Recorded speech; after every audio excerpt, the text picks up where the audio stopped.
వచ్చిన తర్వాత ఒక ఎన్నికల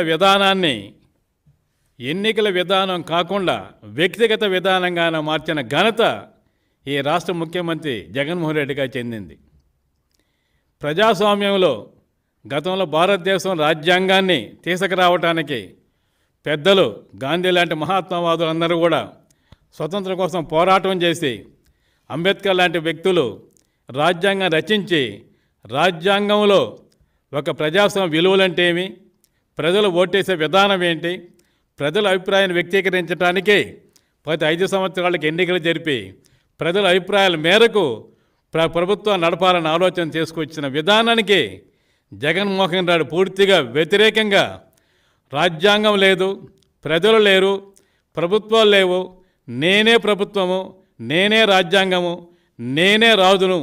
అనే ఒక కొత్త నిర్వచనం తీసుకొచ్చి ఈనాడు తిరుపతి లాంటి ఒక శాంతిముఖ ప్రదేశంలో ఈనాడు దౌర్జన్యాలు చేసి ఈరోజు ఒక బుల్లెట్ ద్వారా శాసించాల్సిన పరిస్థితిని తీసుకొచ్చారంటే దానికి జగన్మోహన్ రెడ్డి గారు ప్రజలకు జవాబు చెప్పాల్సిన అవసరం ఉంది. ఒక్క తిరుపతి కాదు, పులివెందులలో తెలియదు, పులిచెర్లో కానీ లేదనుకోండి పొంగునూరులో కానీ తాడిపత్రిలో కానీ అలాగే కాళహస్తిలో కానీ ఎక్కడికైనా సరే నియోజకవర్గాలు అన్నింటిలో కూడా 175 నియోజకవర్గాలు ఉంటే ముఖ్యంగా రాయలసీమ ప్రాంతాల్లో ప్రతిరోజు ప్రతి నిమిషం కూడా ప్రజలు భయప్రాంతం చేసి ప్రజలు అర్థంగా మేము ఎక్కడున్నాము, మా యొక్క ఆలోచన విధానం ఏంటి, మా ఆలోచన వ్యక్తీకరించే ఇప్పుడు అర్థంగా మాకు అవకాశం లేదా,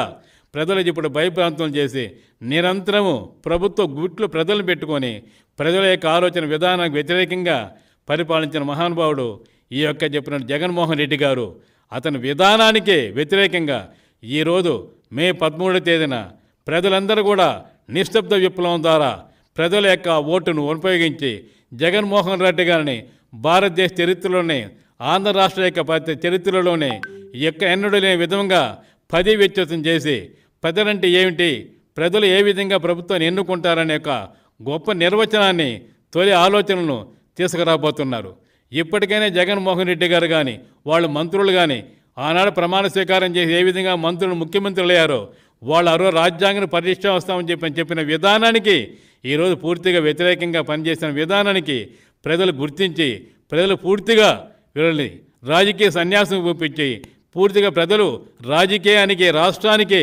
దూరంగా పెట్టి వాళ్ళ యొక్క విలువలను వాళ్ళ యొక్క ప్రజాస్వామ్యం కాదని కాపాడుకోవటానికి వాళ్ళు ఓటైన ఆయుధంతో పూర్తిగా ప్రభుత్వాన్ని పూర్తి తరమతోస్తున్నారు. ఈ రాష్ట్ర చరిత్రలోనే ఇంత